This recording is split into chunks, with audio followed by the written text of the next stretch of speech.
Okay, next ఇది చాలా interesting గా ఉంది. TDP MLA company stamp duty scam. Tilak గారు, ఈ వార్త మీరు చూసుంటారు కదా. ఈ స్టాంప్ డ్యూటీ అనేక మంది ఎమ్మెల్యేల మీద, కూటమి ఎమ్మెల్యేల మీద రకరకాల ఆరోపణలు ఇవన్నీ వస్తున్నాయి. మరి ఇదేదో కొత్త తరహా స్టాంప్ డ్యూటీ స్కామ్ అంటూ ఇవాళ సాక్షిలో ప్రముఖంగా వేశారు. సరే, మిగతా తెలుగుదేశం మద్దతు ఇచ్చే పత్రికలు వేయకపోవచ్చు కానీ, బట్ ఇది చాలా ఆసక్తికరంగా ఉందిగా. ఇట్లా రకరకాల స్కాములు జరుగుతున్నా కూడా ప్రభుత్వం అద్భుతంగా ఉందని ముఖ్యమంత్రి గారు కానీ వాళ్ళంతా చెప్తున్నారు.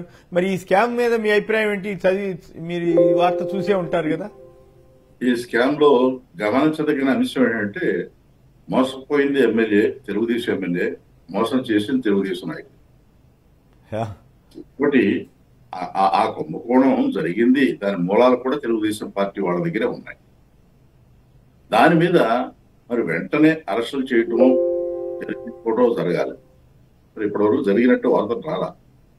కాబట్టి ఇది వాళ్ళ మనుషులు చేస్తే, తెలుగుదేశం పార్టీ మనుషులు చేస్తే వాళ్ళ మీద చర్యలు తీసుకోవటానికి సమయం తీసుకుంటారు, లేకపోతే సాధ్యమైనంత వరకు అవాయిడ్ చేయడానికి ట్రై చేస్తున్నారు. ఇది చాలా సందర్భాల్లో, చాలా కేసుల్లో జరిగింది.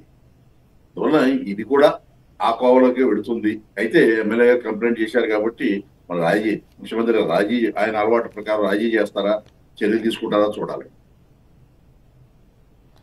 అదే స్టాంప్ డ్యూటీ తక్కువగా చెల్లించి డాక్యుమెంటరీ ఫోర్జరీ జరిగిందటండి.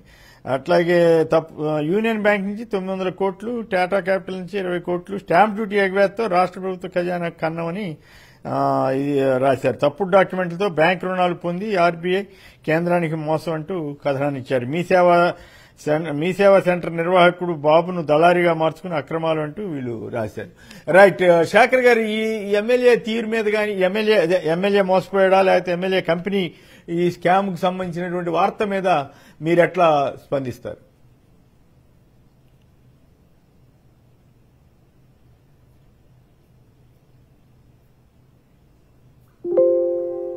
శేఖర్ గారు మ్యూట్ లో ఉన్నారు. శేఖర్ గారు మ్యూట్ లో. పాపం సార్ ఒక్క ఎమ్మెల్యే గారి గురించి మాట్లాడితే ఎలా సార్? మనం ఏదైతే రాష్ట్రంలో నారా లోకేష్ గారి దగ్గర నుంచి అంటే ఈ కేసులో ఇప్పుడు ఈ కేసులో తిలక్ గారు చెబుతున్నట్టు ఎమ్మెల్యే గారు కూడా మోసపోయిన వాళ్ళలో ఉన్నట్లు లెక్క. ఎట్లా ఇది? MLA Surendra company SR construction sir, ఏదైతే ఎమ్మెల్యే గారికి చెందినటువంటి కన్స్ట్రక్షన్ కంపెనీ ఎస్ఆర్ కన్స్ట్రక్షన్ అనే కంపెనీ ఏదైతే బ్యాంకులను కూడా మోసం చేసి 100 కోట్ల రూపాయలు లాగేసుకుంది, స్టాంపు డ్యూటీల్లో మోసం చేసింది, మీ సేవలో ఆపరేటర్ల ద్వారా అడ్డు పెట్టుకుని గోల్మాల్ చేసి మరి 100 కోట్లు ఎగవేత, అదేవిధంగా బ్యాంకుల దగ్గర నుంచి ఫ్రాడ్ చేసింది అంటే ఎమ్మెల్యే గారు బాధితులు ఎలా అవుతారు సార్? ఎమ్మెల్యే గారు లబ్ధిదారులు, ఇక్కడ బాధితులు కాదు సార్. పాపం కాకపోతే నేను మీ ద్వారా రిక్వెస్ట్ చేస్తున్నాను, పాపం ఇక్కడ 100-200 కోట్లలోనే ఆగిపోయారంట sir. Deputy CM Pawan Kalyan గారి ఇలాకాలో రోజుకు 100 నుంచి 200 లారీలు ఇసుకుపోతా ఉంది సార్. నెల్లూరు జిల్లాలో మా సొంత జిల్లా సార్, ఏదైతే క్వార్జికి సంబంధించి 100 కోట్ల రూపాయల నుంచి 1000 కోట్ల రూపాయలకి అవినీతి ఎగబాకింది సార్. అక్రమ మైనింగ్, సిండికేట్, అదేవిధంగా సార్ ఎంత దుర్మార్గం అంటే ఎమ్మెల్యేలు ఏ స్థాయికి దిగజారిపోయారంటే కాదేరి దోపిడీకి అనర్హం. ఇసుక దగ్గర నుంచి, సిలికా దగ్గర నుంచి, క్వార్జ్ దగ్గర నుంచి ఏదైతే మైనింగ్ మొత్తం సిండికేట్ చేసేసి డబ్బు సంపాదిస్తా ఉన్నారు సార్, కొల్లగొడతా ఉన్నారు. అదేవిధంగా లిక్కర్ సిండికేట్ చేసేసి డబ్బు సంపాదిస్తా ఉన్నారు సార్. ఆఖరికి సార్ దుర్మార్గం ఏంటంటే కొన్ని నియోజకవర్గాల్లో గ్రౌండ్ రిపోర్ట్ ఎలా ఉందంటే సార్, ఏదైతే సచివాలయ వ్యవస్థను నిర్వీర్యం చేసి క్యాష్ టు ఇన్కమ్ ఇలాంటి సర్టిఫికెట్లు ఉన్నాయి కదా సార్, వీటికి కూడా రేటు కట్టి ఎమ్మెల్యేలు కమిషన్ తీసుకుంటున్నారు సార్. వాటికి కూడా రేటు. ఎందుకు ఈ విషయం ఎలా బయటకు వచ్చిందంటే సార్, ఏదైతే పిల్లలందరూ ఏదైతే విద్యా సంవత్సరం అయిపోయి నెక్స్ట్ పై చదువులకు వెళ్లే పరిస్థితి ఉంది సార్. ఇంజనీరింగ్ కానీ, లేకపోతే మెడిసిన్ కానీ, లేకపోతే డిగ్రీ కానీ, లేకపోతే వేరే పై ఉన్నత చదువులకు వెళ్లే పరిస్థితి ఉంది సార్.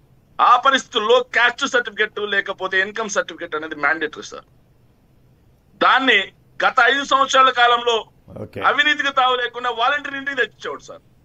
ఈ రోజు ఆ వ్యవస్థ నిర్వీర్యం చేసి మళ్ళీ ఎంఆర్ఓ దగ్గరికి వెళ్ళి చెప్పులు అలిగేలా తిరిగి 500 నుంచి 1000 రూపాయలు సర్టిఫికెట్ లంచం ఇచ్చుకొని తెచ్చుకునే పరిస్థితికి తెచ్చారు సార్. దాంట్లో కూడా ఎమ్మెల్యేల కోటాలు పోతా ఉన్నాయి సార్.